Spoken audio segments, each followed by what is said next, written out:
So I was diagnosed with AVN. Oh, really don't know. something vascular necrosis. Yeah. 400 and something days. What? So you're a professional at this point then? To be, no. I cannot say it.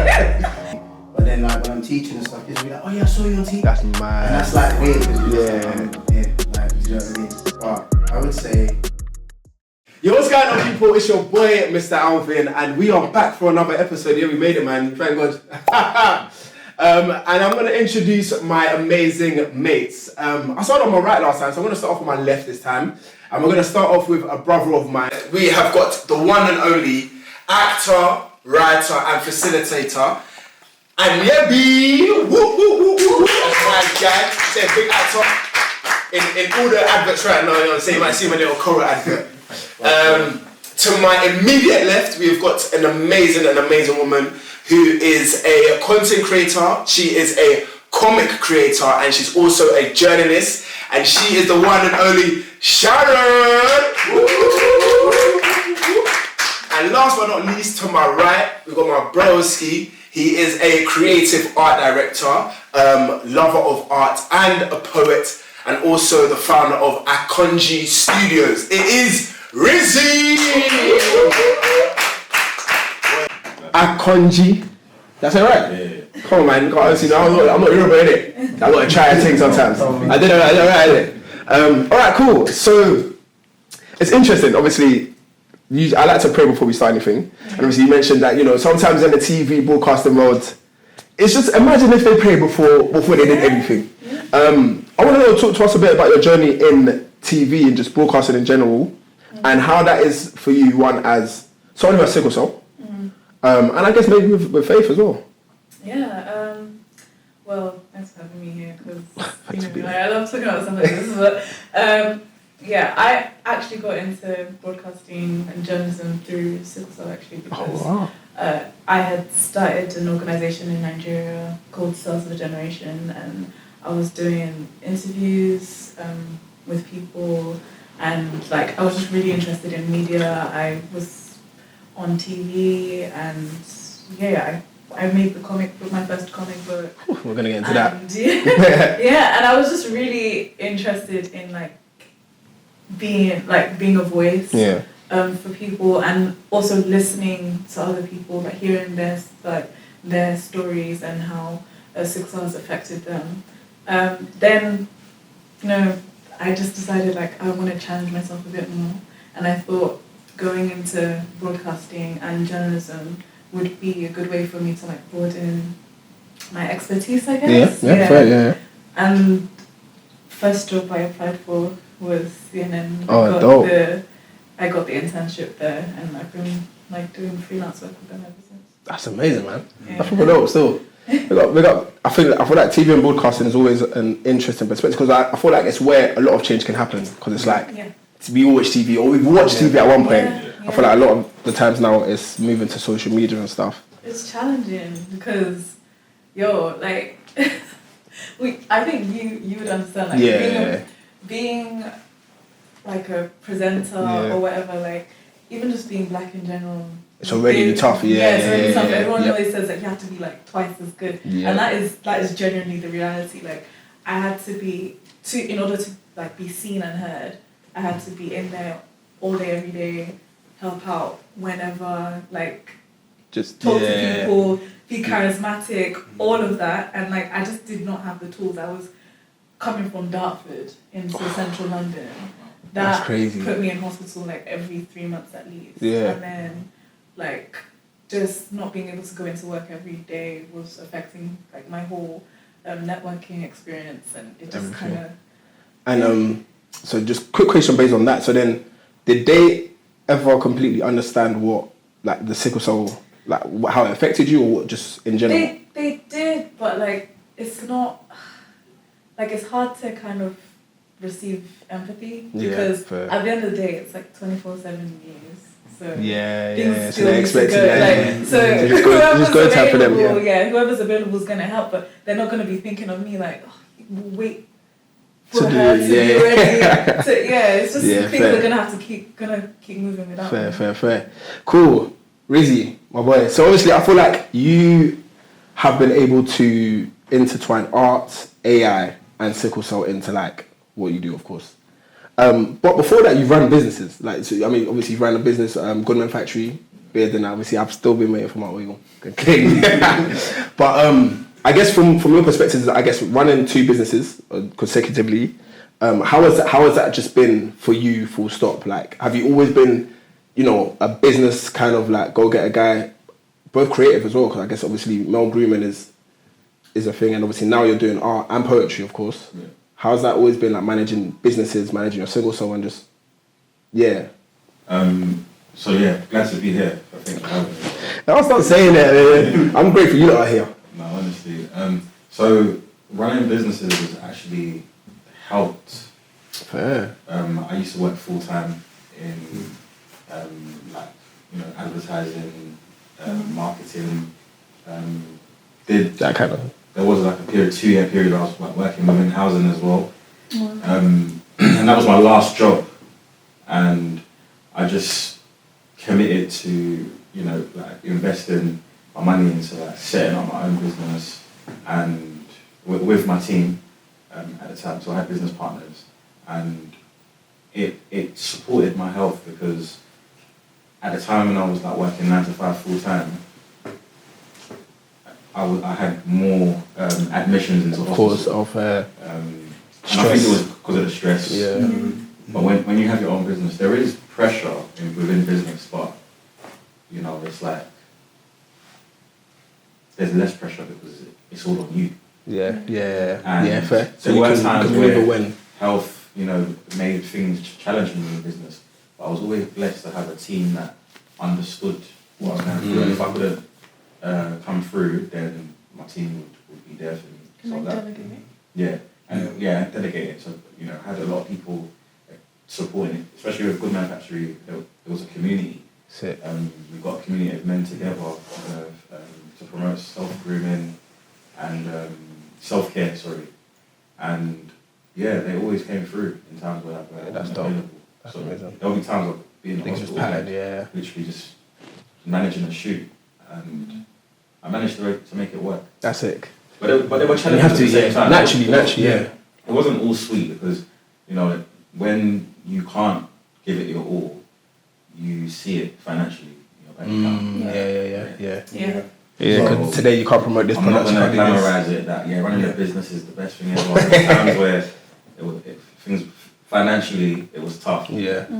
Dipping into savings and stuff like that because, money's not coming in because I'm not able to give it 100. Yeah, definitely. Yeah. I heard that. That's interesting. And Yubs, so obviously you act like me, of course. We'll get into that later as well. But obviously you playwright, so you've written a play, and obviously you wrote but you write in general. Yeah.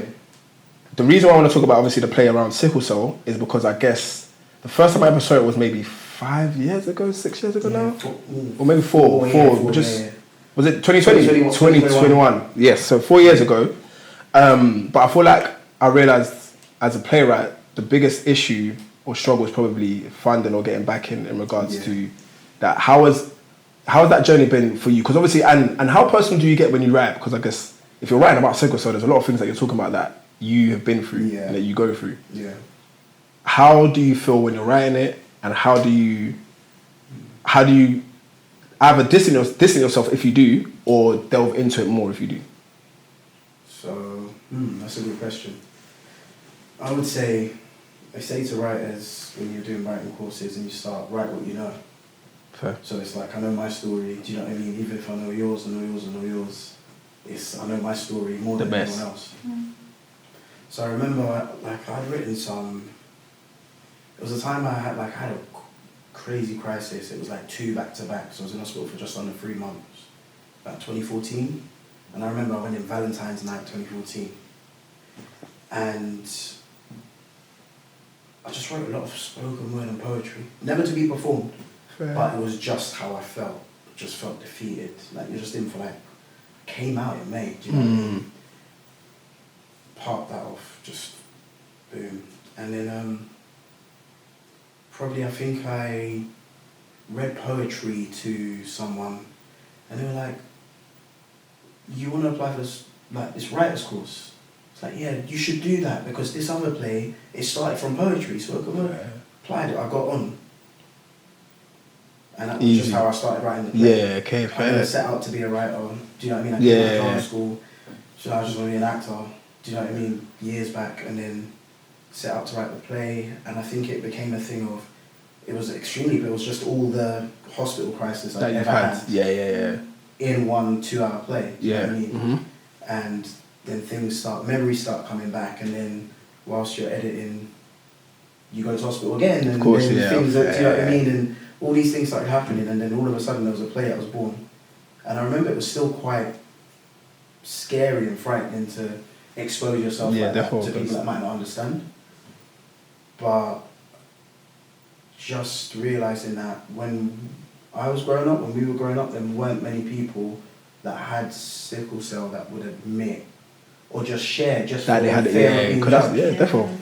Even within family members and stuff. So I think for me it became a thing of I would be in rehearsal rooms and have to hide that I'm cold. Have to hide that we're wearing 3 jumpers but this can make me ill just to not be seen different. And it just started to be a thing where I just wanted to make environments safer for me but safer for other people coming through. Well, yeah, definitely. So yeah. Calm, alright, cool. So quick one. What's a complete random skill or hobby that you don't have? Not like anything. I can't lie, I heard you speak French. Or someone speaks, or you're learning French, or Duolingo. Swear. So how good are you? 400 and something days. What? So you're a professional at this point then? No. I cannot say it. Just 400 days later, you can't. That's a year and a bit. No, Sharon. We need a sentence now. I'm on Right now. I'm on someone else's account. So the 400 days isn't just you. You said this is a combination. They have their own time. I think the only thing I'm proud of is the fact that I've been consistent for 400 days. Okay, cool. But you haven't told us what you have learned yet. What do you want me to say?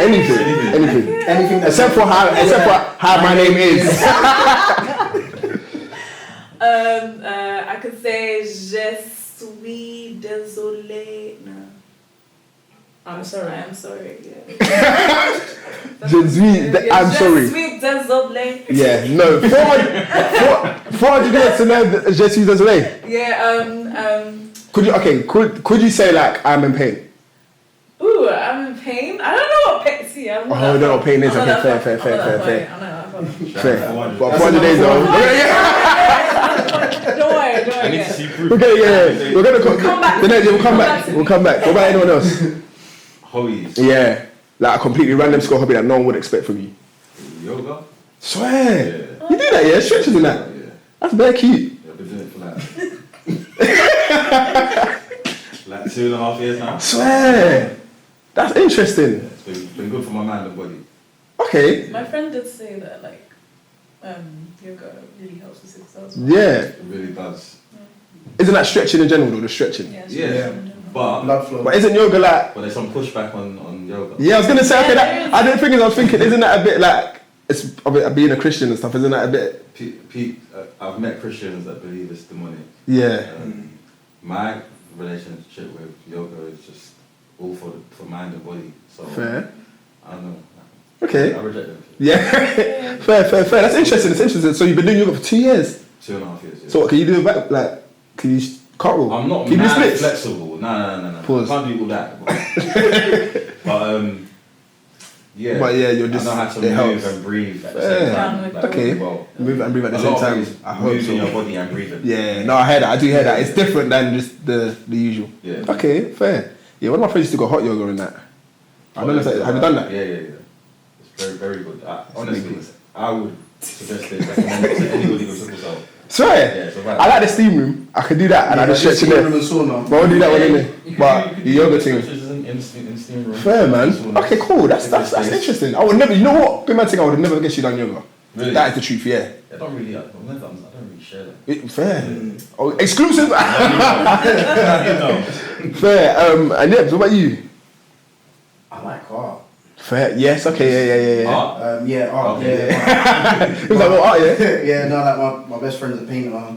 He was an illustrator and then ended up painting fair. through lockdown. And then one of my other good friends I went to school with as well. he's painting as well. So that just opened me up to the world of exhibitions and stuff. And then I started to realise what I like and just started to, just like to go to exhibitions. So like, do you like coffee shops and that, exhibitions and that? The smell one, innit? Take them aesthetically pleasing pictures and that. Or something, but for real. Oh, that's beautiful, London is the best place. Just that's taking mad. talking about it, meeting the artists as well. Because I'm like, that came from your mind. Or that came from an experience you had, and like the way writers put stuff into words, and do you know what I mean? Artists They're put putting things things into the colours paint, and shapes and on a canvas, or it's beautiful, man. I've always said I want to bring out my inner painter. I don't know what that looks like, but You should. I'm not. Nah, you see, like art, create like doing stuff. Yeah, calm. Drawing and that, I'm a bit. It's a week. I can't lie. You just have to express. Honestly. Fair. Just express how you want try to express. to create something that looks just nice. Just run it. Just express, man. Yeah, I'm a skater. I like to roller skate. Oh. Yeah, I really enjoy roller skating. I haven't roller skated in time though, but possibly. Yeah, I started. So the thing is that the first time I ever skated was secondary school. So you know O2 before it was O2, like, or when it just transitioned to O2, they used to have like a skate rink in like just I feel like every so often. Went there for one of my buddy's birthday and I was like, man, this is fun, innit? Then when lockdown came, I was just like, I needed something to do. Like I needed something to give, and I was just like, I want to skate. And I just, I was watching better skating videos, and that's when I bought my first pair. And I don't skate as much as I would like to, but something I want to do. But yeah, I used to skate a lot in the park. I swear. But then This guy's got gems. I got a hip issue, so I can't skate anymore. I swear, I have completely. pressure on my hip. Oh, fair, of course. But I do love skating. Yeah. So obviously, aside from Sickle Cell, of course, like we all know, there's other things that can happen. So obviously in the previous episode, I did speak about some of the guys that it starts off, maybe we didn't explain it as well, but obviously it starts off as, you're just born with Sickle Cell, and then as you go up, there's more things. So you just mentioned about your hip. How has that been like for you, and what is the process now, and what are you going through? Because I'm guessing that's something in addition to obviously you having Sickle Cell. Yeah. So I was diagnosed with AVN. I really don't know. Something vascular necrosis. About 16, 17 years ago. So they told me, in a few years you're going to need to do a hip replacement. But I've managed to just put it off for a while. And put it off. But yeah, it's due. Yeah. I'm meant to have one. Fair. And I'm just waiting on the right time. Yeah. Are you in chronic pain, constant? I get in the winter. I get aches in my hip, my left hip. But yeah, it's only the cold winter months. Yeah, fair. That makes sense. Yeah. Fair, man. What about anyone else, Sharon? Do you actually do anything else, or was it just mainly crisis? Congrats, by the way. 'Cause I feel like you put up the other day that is 1 year no admission. Yeah, that's dope, man. Yeah, that's dope. That's which is possible. Definitely. It is people think, a lot of people think it was because I'm on a clinical trial. Yeah. There are some people out there that definitely. really healthy for that time. But I've had a lot of complications. Growing up, I had really deep yellow eyes. Yeah. Protruding stomach. Oh, fair. I looked like a Teletubby. Eyes of gold. Fair. Eyes of gold. Yeah.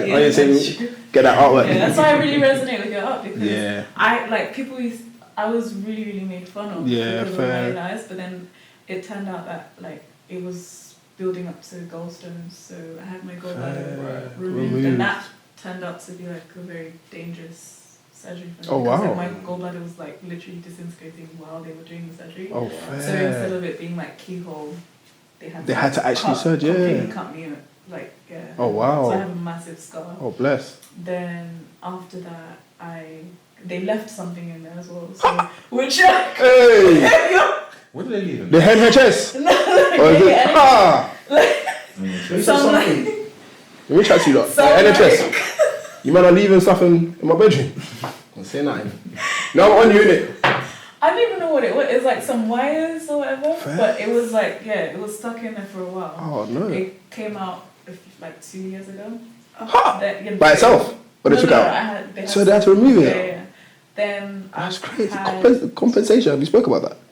Let's get into listen. I have my people call your people. No, I'm joking. But I think that should be able to lead to something further though. Because they wrote it off. They're like, oh yes. just an accident. Ah, So that's I don't think I can do anything. fair. Oh no, sorry to hear that. Then I have a vascular necrosis on my left shoulder and my right shoulder and my hip. So hip, I was diagnosed like a few years ago, like maybe 7 years ago. Yeah. But like nothing's really happened. But my shoulder has been getting like really, really bad to the point where it's like I think it's stage 4. Yeah. Okay. And Christmas time was like the worst pain. Just with cold and everything. Yeah, it was so bad. So now my doctors put me on an urgent surgery, so I'll definitely get like a partial shoulder replacement. Okay, fair. Yeah. Progressive. Yeah, Hopefully they don't leave anything in there. Yeah, exactly. But that's crazy. Yeah. So the thing about no one would ever tell.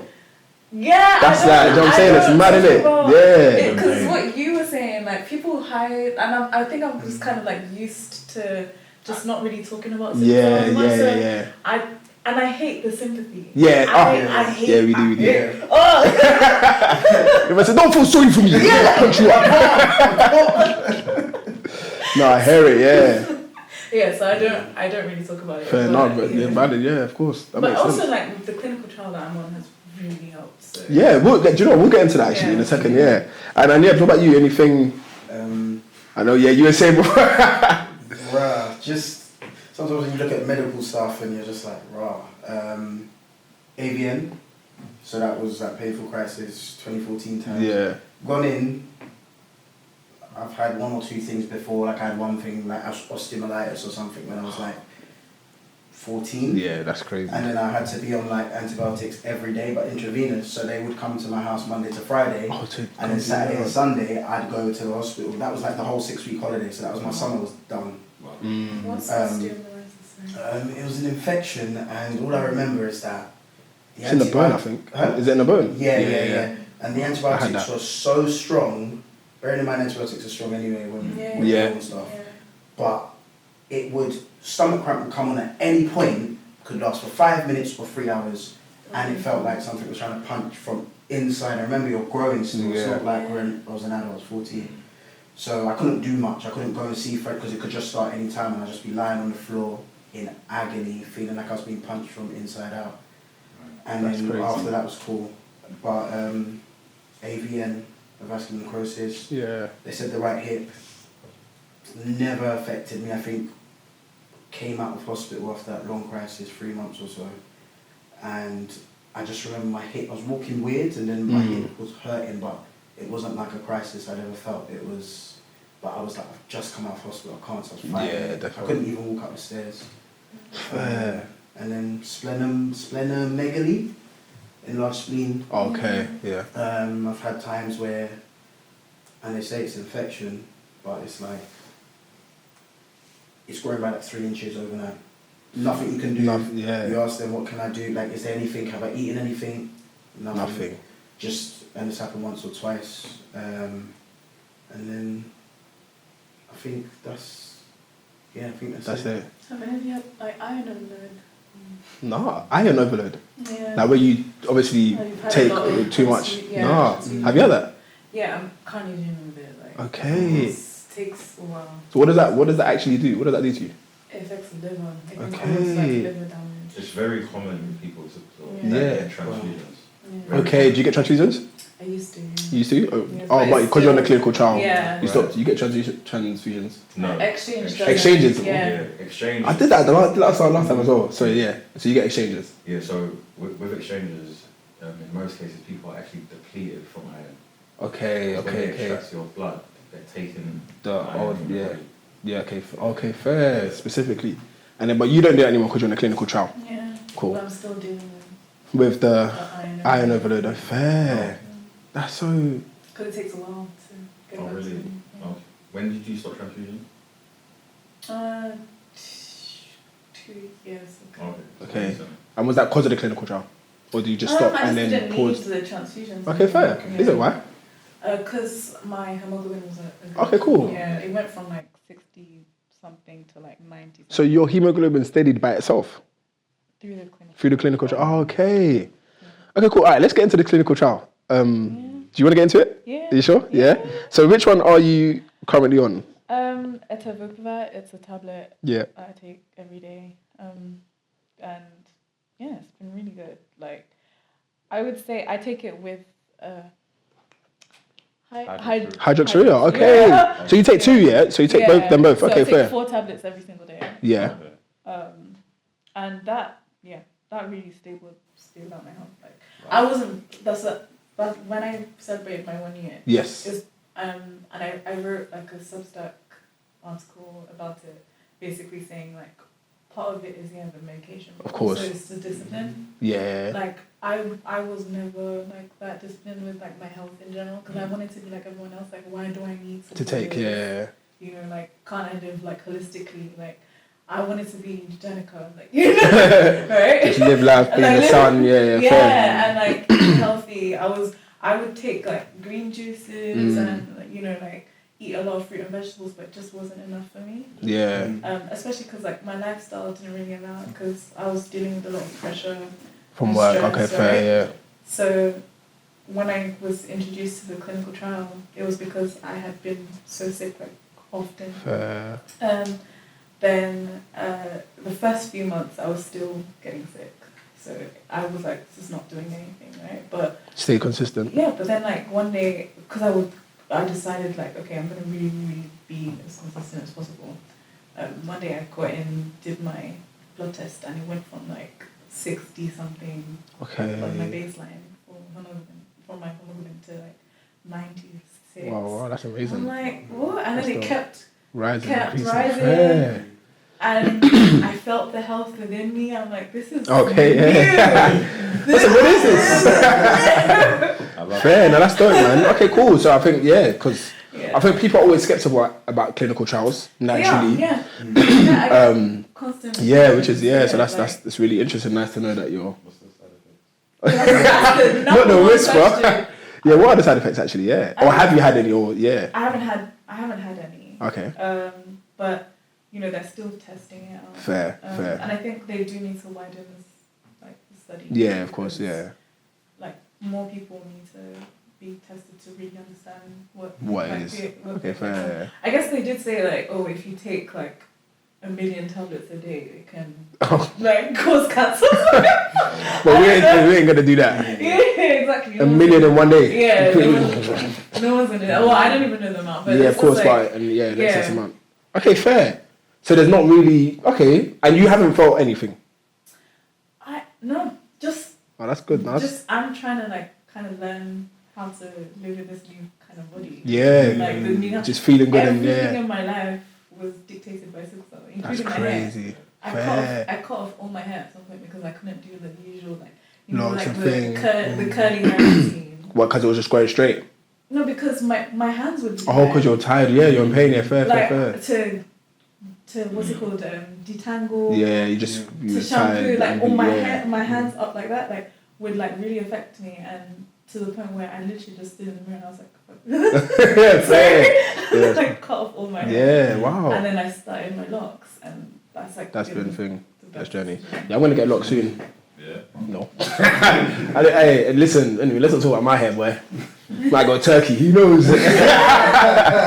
Okay, cool. What I wanted to ask is, what is one creative risk that you guys have taken that have either paid off completely or flopped? And what did you learn from it? So just one creative risk, something you've tried and you wanted to do, and it's just like, you know what, that was sick, or it flopped completely. Rizzy, you're like the best. You're probably thinking. I'm really trying to think about it. I need to have a think about it. Yeah. Do you know what? I have this theory that nothing really flops unless you don't stay consistent. True. So I think, is there something that maybe, it's just like, or something that happened within it that was like, do you know what, I took it L on that, or I bounced back here or there. I mean, like, I come from a family of like just professionals, right? So fair. Just me staying in my creative mind is, I would say, a success, because I went from literally writing poetry to, which no one saw by the way, but like doing that and thinking in a creative way. Yeah, okay. Writing comics to To going forth. And yeah, so. Cool. All right. You're thinking. We might come back to that question. Go on. Oh, you got something? I'm trying to think of creative risks that paid off. Writing, yeah, fair. I think I'm writing probably. I used to write lyrics and bars when I was like 11, 12. Yeah. And I remember I got to 17 and I was like, bruv, unless I'm like, rapping some crazy breeze or something. Yeah. There's no point. So I just started writing poetry and just writing how I felt. And it helped me through crisis. And then I've ended up being a writer, even though I never thought I'd be... Writing, yeah. Do you know what I mean? Yeah. That's relatable as well, in terms of like paid off. Yeah. Putting out things that I'd created in silence. Fair, yeah. Like poems and just like artwork that I felt was an expression of what I experienced. Mm-hmm. So by sharing that online, publicly, that's paid off for you. Yeah. All right, cool. So obviously now that we're there, let's talk about one thing that you've done that you're super, super proud of. Or a few things. It could be a few things or one thing, but there's one thing, regardless of whether it was like, if it was positive because you had the crisis or if it was just positive because it was positive, was one thing that you're super proud of. Let's start with Sharon. I guess I would say my first comic. Yes, okay. Yeah, that... Let's get into it. So obviously you write comics. Yeah. Based around Sickle Cell. Yeah. How did that come about? What was the process like that for you? Okay, so I had a bunch of family friends that were like egging me on to start something in Sickle Cell. And I was like, well, I know there needs to be more awareness, but I just didn't know where to start. So I kind of had I brought my friends together in like a mini event kind of thing. And it was almost like a focus group. And we were all just talking about what could change. And this was in Nigeria, by the way. Okay. Yeah. And most people said, like, if everybody learned about Sickle Cell in, like, school, that would help so much. Because people would know, like, how to of course, to navigate and to do stuff, yeah, definitely. And so I'm like, okay, so how can I make this fun? And I remember, like, in secondary school, I used to like make my own little comics, but no one saw it. Okay, this thing where no one sees what we're doing. The secret, everything is just in the silence and that. Yeah, it's fair, yeah. Because like I was coming, like I said, I came from a family of professionals. Yeah. So, like no, being that creative kind of was just stuff, out of it. Yeah. Like I wanted to do art in secondary school. My mom was like, "Why would you do that?" Yeah. ICT, you know. At least I gave you ICT though. Yeah. What some person will be telling you, it was lawyer, doctor. Medicine. Yeah, literally. I mean, but at least, they were Sickle Cell, but they were like, of course. still just at least make it more academic. Yeah, fair. Anyway, yeah. So I was like, okay, maybe a comic would be a good idea. Yeah. And I told some of my friends, they were like, let's do it. You know, like, I had a friend that had like a comic page on Instagram. And I told him I just want to do like a 10-page thing. Yeah. And I wrote like a quick script based on like my childhood. Nice. And he made it happen. That's mad. Yeah. And that was your first ever That was my first comic cookbook. And I didn't realize how crazy that was. Yeah, I was just doing it. I was like, oh yeah, like comic fun. Yeah, man. Because when you're thinking, well, I think that's Marvel. I'm saying DC. Yeah. Like, I didn't even think that far. But I just want to put this out there. Yeah. Fair. That's dope, man. That's amazing. And next thing you know, like there was a charity here in the UK. Yeah. That ordered some shipping. Oh wow. Comics. And so you were shipping from Nigeria. Yeah. So obviously context. Obviously you grew up in Nigeria most of your life, or most of your life was in Nigeria. Yeah. And then I moved to Nigeria. Yeah. Then like, came back. Then went back. Went back. Just back. Yeah, I was back. I was still one day you'll find me back there. But yeah, fair man. Yeah, but that's yeah. And people from the UK found your comics. Yeah, of course. So at that that's time, beautiful. I was really like into social media. Like my whole community was on social media. Yeah. I have a lot of friends in real life, and like anything like that was happening with regarding Sickle Cell, I would always like post a video about that's it. dope. Like, and I would be arguing with people with the comments, especially Twitter. Oh my god. Yeah, that's Twitter. Find me on Twitter. I will argue with somebody like. Exactly. Yeah. Yeah. So and I was always posting about it, and that's how. That's dope. Oh, that's amazing, man. Yeah. That's really sick. So I mean, just in case you need any like inspiration, like for the comic and that, it's just. I don't mind, innit? I could be in the comic, yeah. Give me a character. We could talk about superpowers. We could talk about whatever. The bigger thing is let's get this publishing. Yeah. We'll chat. Penguin. Who else? Who's got Waterstones? I don't even know if they publish, right? Disney. Talk, you know what I'm saying? Talk to my people. We'll sit there. Like, do you know? I think that's possible. Though. I think you know what I mean. It's something new, and I think people are more aware of Sickle Cell now. So man, let's get that going, people. I can definitely see that going. That'll be dope. Yeah. That'll be sick. Rizzy, let's come to you. Yeah. What I'm most proud of? I think one of the most proudest things I've done is like been able to build communities. So through Good Man Factory, you know, I built a community of men that would actually like come together to just advocate for self-care, mental health, and then with Anyebe Studio, like just being able to fill spaces with loads of people that have sickle cell, have family members with sickle cell, donate blood regularly, or are interested in donating blood. I think that's something I'm just like, wow, just like. That's important though. Still in a bit of disbelief that I've been able to pull that off. Yeah. But yeah, with the big help of God. Of course, definitely. So that's obviously bringing community together. And I feel like with Good Man Factory, it was, because I feel like I heard about it just from social media. Like you guys were everywhere. Yeah. Literally everywhere. I don't know if I was like personally attacked, because obviously like it was like, there was a time in life where everyone was just like, yo, my man needs to have a beard and stuff in it. And I didn't, so I was looking for, wait, what's funny? Because you might got beards. Yeah, I couldn't say that. If I cut the whole thing, that happens. I'll just blur your faces, in fact.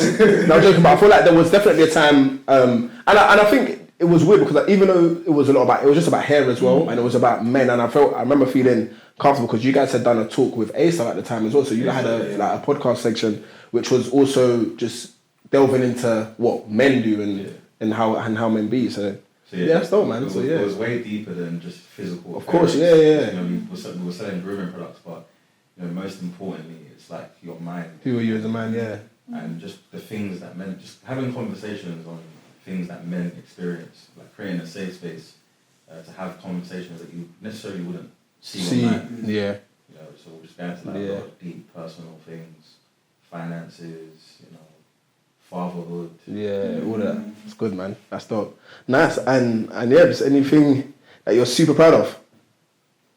You should be proud of a lot. I kind of guys, look. I was preparing for this, yeah, and you'll never believe who I saw on my TV the other day. I saw you, bro. Let me see if I can find the video. Why are you being humble? Yeah, he was trying to do the humble thing. So there was an advert, yeah. I'm seeing if I can find it. But while I look for it, was it Coral? It might have been Coral, you know. Don't be humble now, bro. Yeah. Look. Come on, my boy. I'll put it on the team as well for you, don't worry. Okay. Oh, what? Coral advert. Yeah. Stop. I was chilling at home. I was like, look at this. I know that guy. I don't worry, guys. I'll put it on there for you. I'll show you. Look. Familiar when I saw your face. No, I did it a while back, and then it's just been on. It's weird. Sometimes I just go on Twitter. Near the end of the whole buyout, it was just everywhere. Fair. So now I'm seeing it. I never used to see it. Yeah, of course, yeah. TV, but then like when I'm teaching and stuff, kids will be like, oh yeah, I saw you on TV. That's mad. And that's like weird because you're just like, I'm here. Like, do you know what I mean? But I would say acting and teaching are definitely two things. Obviously, I love my writing, but I mean, the physical, the exertion, the energy that you need. First to act, and I've done a few plays, I would say, two that I'm really proud of, just because of what I had to push myself through physically. And I think it was when I first invited, you know, the WhatsApp group. Yeah, but I remember, yeah. And it was because I was just so proud of, like, we worked out every day. What, do you want to say what play that was? So it was a revival of Rizzy Kenny's Little Baby Jesus at the Orange Tree with Tristan Finai as the director. He won the JMK Award and at the Orange Tree, and just needed to be fit. And I remember like I'd auditioned for one of his other plays, hour of cardio, Like, in 10 minutes, I just sat down. I said, "Hey, this ain't me, bro." So yeah. So like the thing is, that's the way Tristan works. Yeah. So like 8 months he will later, work you. He's doing this, but I just been going gym anyway because I just wanted to start getting and like hold up my boys who always trying to push me as well, and they know about the balance that I need to keep. And so by the time the audition came round, I was just on it. Prove that I could do it. Do you know what I mean? Like physically, because Tristan likes to do very physical stuff. And we did a workout every morning. I was getting there an hour before, so I could do my own workout before the workout at 10, have breakfast, then do the workout. Do you know what I mean? And like, but it was dedication. It was proving to myself as well as everyone else. And I was like, I can't get ill, because I think I used to have the fear of every time I used to get a role, it would the actors get like, oh my gosh, I got this role. Yes, gonna do this, that. When was the last time I had a crisis? Okay, so now what? Is a crisis gonna happen now? Can I do the job? That's mad. If there's no one that's where my mind used to go to. So what would happen? I'd stress myself into crisis either before rehearsals or during rehearsals.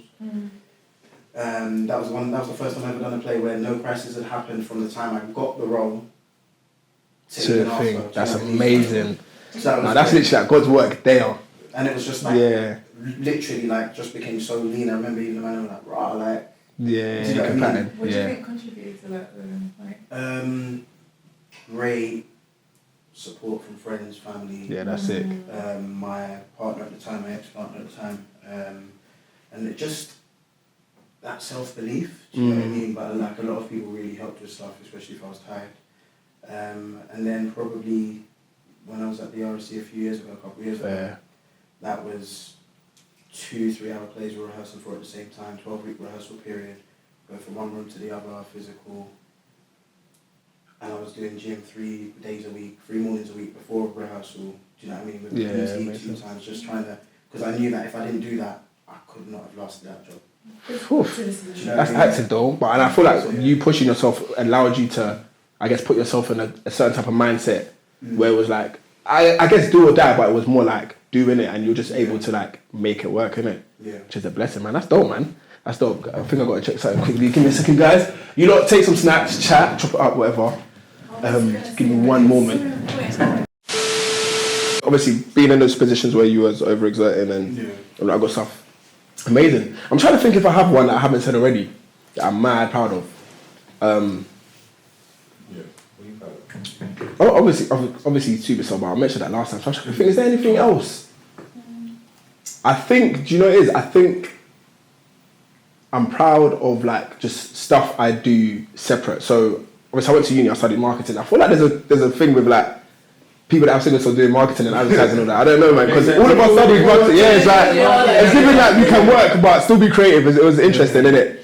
But I feel like for me, it was definitely creating the first Mr. Mate. So obviously I edited it myself, do the graphics for it. Yeah, and I used to make, you know, remember Snapchat filters were a thing? Yeah, I used to make people Snapchat filters. Same, Yeah. So like, because of graphic design, like people would be like, yo, I need a filter for my birthday. Wow. So I just used to make Snapchat filters on a random one. You're right, though. Yeah, like, man. With people with Sickle Cell and like being creative. And being hands-on on like creating things digitally. Digitally, definitely. I think because of the physical complications, you're almost forced to find a way. Yeah. Make things work. Yeah, you're right. Yeah. That is something that's interesting. Do you know what it is? I feel like I have, but I feel like it's weird because I feel like as a man, sometimes obviously it's that thing of like having a certain bravado that you want to do certain things in it. But then I realized I feel like having Sickle Cell added an element to it, where it's like I deal with this thing that already beats man up.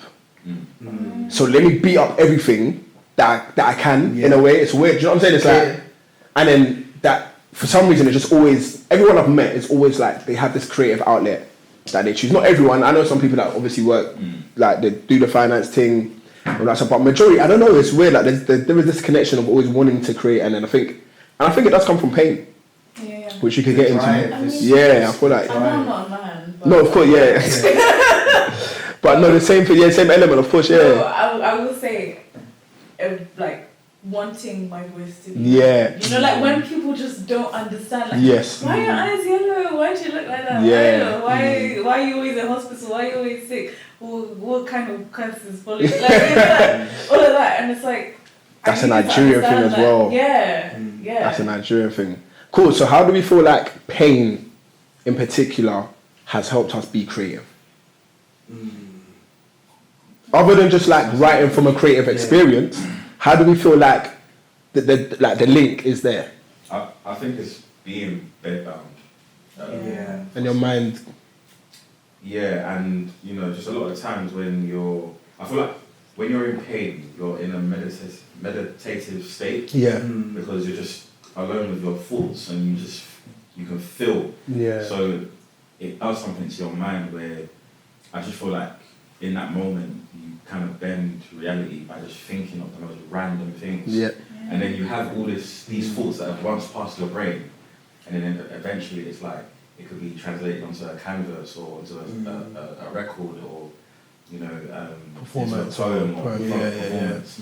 I think a lot of times it's just that time in solitude where you're just alone with your thoughts and your pain. And a lot of times people with sickle cell are isolated, away from everyone. So in that space, things are birthed. Ticking, in your imagination. So because and then I was going to say, what about the times where we're not related to sickle cell though? Because obviously you done art separate. I'm poetry separate. Yeah. So then, and obviously for you, it's been plays, and obviously you worked in TV and TV, obviously you're broadcasting.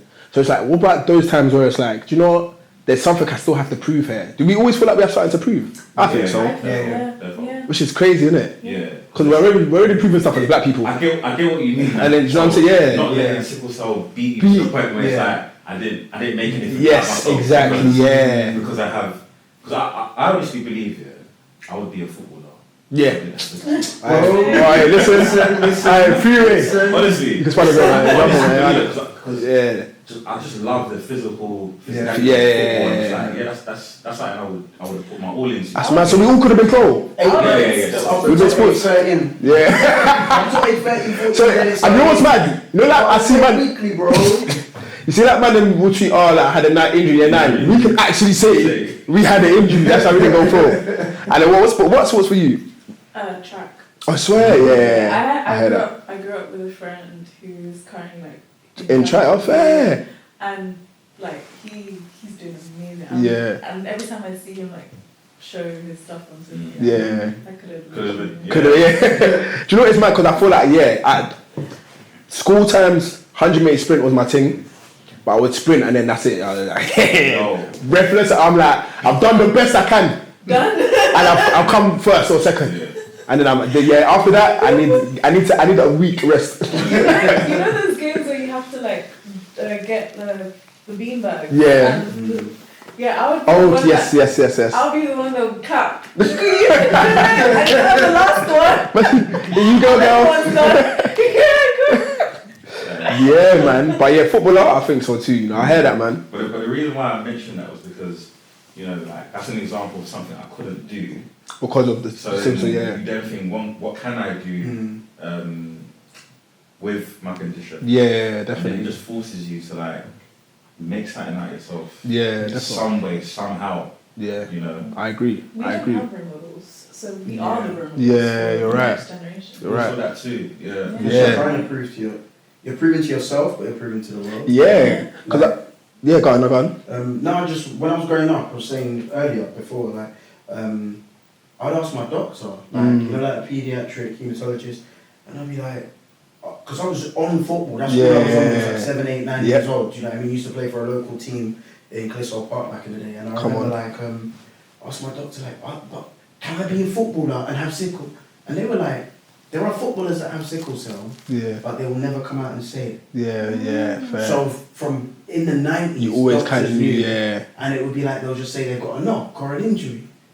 That's interesting. Yeah. Do you know what I mean? So in my mind, I thought I could until at age 13, my body was like, is it allowed to say that? Yeah. It's not. That's interesting. You said something, and I was just gonna to double down on that. But there is, I feel like, okay, wait, no, that's what I was gonna say. Do any of you not have older siblings? No. You have an older sibling. Do they have sickle cell though? No. So in terms of role models, because I realised for me, the reason I didn't speak about sickle cell was because one, I didn't think anyone would understand it. Yeah. And then for two, I didn't know anyone else around me that had it, except for the people I brought to hospital. But we're going through the same thing, and it's just like, oh yeah, cool. So then, do you feel like there's an element? Because obviously we all kind of said that, raw, like it's a thing of proving to yourself and stuff, and having to prove to the world, but which we don't have to, because obviously it's not like that. But I guess there is something innate within us that's like, we all want to show other people that we can do this. Yeah, definitely. So I feel like my question is, obviously I feel like just for you, you're separate because your mum has sickle cell, right? So you kind of saw firsthand what that kind of was like. I didn't fair. fully understand, and I'll say my mum was just strong and just... doing the mum thing, yeah. She grew up in a time where you tell people you have that and the job will go against you, or do you know what I mean? Yeah. So in fact, I grew up being told not to tell people, and it wasn't until I was like, I remember being like 17, 18, and being like, I went to uni and had like 10 crises in like 6 months. Yeah, so that's crazy. So like, I've gone freshers, gone to ham, gone in hospital, missed the first 2 weeks of lecture, and then I'm kicked out of a group that I've not even met, and they're just thinking, what the that guy can't student loan cut, and I'm in hospital. So I was beefing my like whole course, broadcast journalism, for the year. I was fuming, like, just scrap it went on too long, because literally by about April I was like, this is long. But eventually I felt like I needed to talk about it so people could understand, and then that would and then it just became a thing of realising, if you don't talk, people won't understand. How can I help you? Do you know what I mean? One thing with sickle cell is, to make your worldly experience better, it's down to us to communicate to the people around us.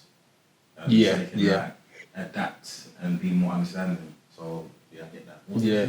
So basically, I think I want everyone to change the question. So now I want to know, because I feel like that answers pretty much how we all feel. But I think the question should have been or will be is, what is, not the villain story, but what's that thing or that time and moment where it was like, no, I need people to know that this is what sickle cell does, but we can still do this. So like, what's that like? That, you know what I'm talking about? So not the origin story, but like maybe the origin story of why you're so focused on making sure things happen. I almost failed uni. You almost failed uni, okay. Yeah, like, fair. So I had like mitigating circumstances for most of my like coursework, and then somehow half of my coursework was missing. Fair. And that, like, I was constantly in hospital, so I was annoyed. I was so angry because they wanted me to like repeat 2 years. But I fought so hard against it that I eventually did get my full degree. But during that time where like it was 2 years where things were just like uncertain, that's when I started writing poetry about how I was feeling. Okay, dope. I did this to some on Twitter, but like, people resonated. And I'm like, maybe I should talk about this more. Fair. And at first, like, my mum was like, why are you putting your business out there, right? But typical. Yeah, but like she's like, you're gonna change a whole generation. Just because you're voicing how you feel. And I really, really like think that we should be out there. Definitely. Because literally people are looking at us. Yeah, definitely. Young people are really like, oh, if she can do it, or he can do it. They might, and for me, it was like, obviously, always acting and stuff. I think people didn't know. So I had some similar situations where people were like, oh, but why are your eyes yellow though? So I always had, so my thing started, one time I'm not even going to say his name, but he's an op now, in primary school, trying to act man. And I said, what, don't worry. When man's famous, I'm going to dedicate, I'm joking, it wasn't all that. But it was similar, I was like, I guess it was, one, it was not understanding all the way what sickle cell was, but knowing I had this thing. But two, also like, for everyone who thought I couldn't do it, I wanted to do it. And then I used to like, and the thing is, I was going to wait till I was like mad famous and getting an award and that, and then speak about it and be like, by the way, guys, I have this, which I guess what you were saying about the footballers. But then I think there was a time where I was just like, do you know what? I might not go for a bit, but I might not make it there, innit? Yeah. And then I guess there's a beauty in starting now. Because for me, it was the fact I didn't have any older brothers that I could speak to about something. And I didn't really know Mandem at the time who I could speak to. So I think that for me was kind of my like, not villain story, but it's just like, it was just like, yeah, okay, cool, I'm going to show you lot. And I think it's mad because I feel like we're all talented. Because at the end of the day, it's that we're still human. It's just that we have this thing called sickle cell. That's what advocacy did. Yeah. He waited Yes. until... Yeah, till he was on the stage, yeah, definitely, yeah, because he had it, but he actually waited, yeah. Which is dope, because obviously he's there now and he's obviously talking about it, but yeah. That's relatable as well. So, yeah, same, like, you know, no older brother or even cousins nothing, that you can talk to about what I was experiencing. So I said, I'm gonna be that older brother or leader for the next generation. Yeah, so I pretty much do everything I do for like the younger self. The younger you. Yeah. You know, and I always think subconsciously of literally little me. Yeah. You know, what I needed from what I would have loved and appreciated from older. So I'm just like, within my lifetime, that's going to be me. I'm gonna do that for the next generation. Yep, that's what I want. I think my issue was just like, I had 2 people to serve my family. Fair. But so from that experience, like everyone in my family would tell me, like, don't do too much. Like don't dance. Sit down. They try to control, limit what you do. I was isolated like throughout my whole childhood. Oh wow. I did not have any social. I still don't know how to dance. You can learn, like, coming out. TikTok is like, I'll be in the mirror being like, okay. Defo. Yeah. Cool, yeah. And I'd say I've always, so the limitations put, I think, first as a child, just going swimming. So I'll just get arm pain. Yeah. You know, like year 7, year 8, you're going swimming all the time. Be like arm pain or something, cool. Then I remember, because of that, probably about age 13, gone to Nigeria. Hot.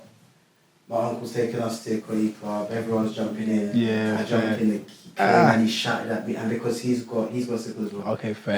Okay. Get out of the pool! Yeah. What are you doing? You know you can get ill! Yeah. So now I'm just sitting there, all my age mates. That was the first time I understood it in a different way. Do you know what I mean? Because you saw in London, I'm going swimming and it's cold and cool. Do you know what I mean? Yeah. But it's hot. And then we went to family trip to Gran Canaria. I think that's why he got family trip to Gran Canaria. Let's say we've landed like Monday night, like 10 p.m. In the pool the next day. We're in the pool, making friends with all the other children, about 12 years old, 11 years old. And playing like pool, volleyball, all of these things for like 2-3 hours. We go to, I can't get out, my leg's gone. Because it's hot, I haven't noticed that my crisis the whole holiday. Every single fit I'm sleeping, I'm just in pain, every picture from that holiday, do you know what I mean? Yeah, definitely. So I think from then, and then I think doing a play where I had crisis, which now I realised was even something else. It wasn't crisis, but I didn't know at the time. Yeah, of course. I had crisis, so what I thought was crisis. They put my understudy, I came out of hospital, I was fine. It's now Tech Week going into press. Big play, well-known lead actor. Touring, they just put my understudy in. We're in 4 scenes. I'm in 4 scenes. Yeah. It's just showing me the entrances, the exits. We've been rehearsing for like a month and a half. Yeah. Understudy was on press night. Then they re-rehearsed me in, but everywhere we went, it was my understudy's picture. For those who don't know what understudy is, it's just like the person who's... So usually you have a main and then you have your understudy. So this obviously for people that don't know. So they made your understudy because you was away, obviously. But the play hadn't started. And the play hadn't started, so you was still ready to even still be the main character. Do you know what I mean? But you was like leave. 4 scenes, yeah, of course. And the worst thing was that they made me come and watch every single show. So I'm not well enough to go on or to re-rehearse in. But you're well enough to be But there. you've made me travel 24.7 miles because it was the other end. And do you know what I mean? To watch my understudy. And after that I was like, I'm never letting this affect me again. Yeah. Do you know what I mean? Cool. And to wrap it up, last question for the evening. What is a moment in your career where you felt like this is exactly what I'm meant to be doing? I think it was my first exhibition last year. you know. Yeah, sick. Posted, yeah. Yeah. That's where I felt like, this is a calling.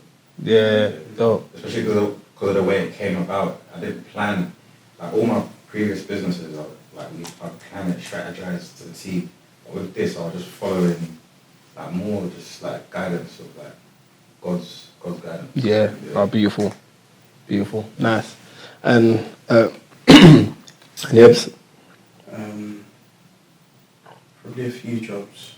I think each job has started to, but 2014 I've been praying. I was working in advertising, media sales, for a big conglomerate broadcaster, and I was like, Lord, I just want to act. I'd already done some professional stuff, but taken holiday. Yeah. And I remember Mum was just like, prayed, opportunity came, ended up leaving the job, going on tour. Amazing. And I remember people seeing it and be like, this is what you're meant to be doing. It was other people that was telling you, and it was that had come from praying to God. Yeah. I was in a full-time job the month before. So I think from then that's been dope.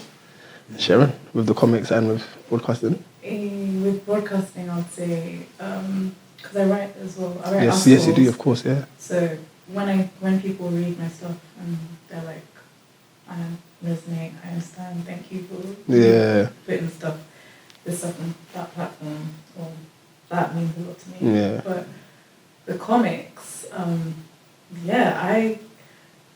I just really want our stories out there. Dope. Dope.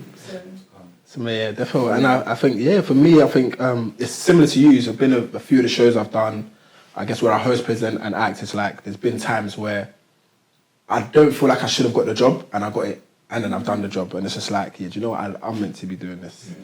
Yeah. So, man, thank you guys. Thank you guys for coming. I feel like I've got so much more to ask you, so much more to talk about. But I feel like what we've said and what we spoke about has been enough. And, I'll probably get you back on as well. But yeah, thank you guys. Thank you, man. And guys, don't forget, as always, make the pattern patternable. Now. Oh yeah, haha. I always forget that, Alright, cool. Also, guys, I'll come back. Don't forget to like, comment, subscribe, share, all that good stuff. Let your friends know. Let's take this on to the world. Sweet. Cool. Alright. I know. Alright.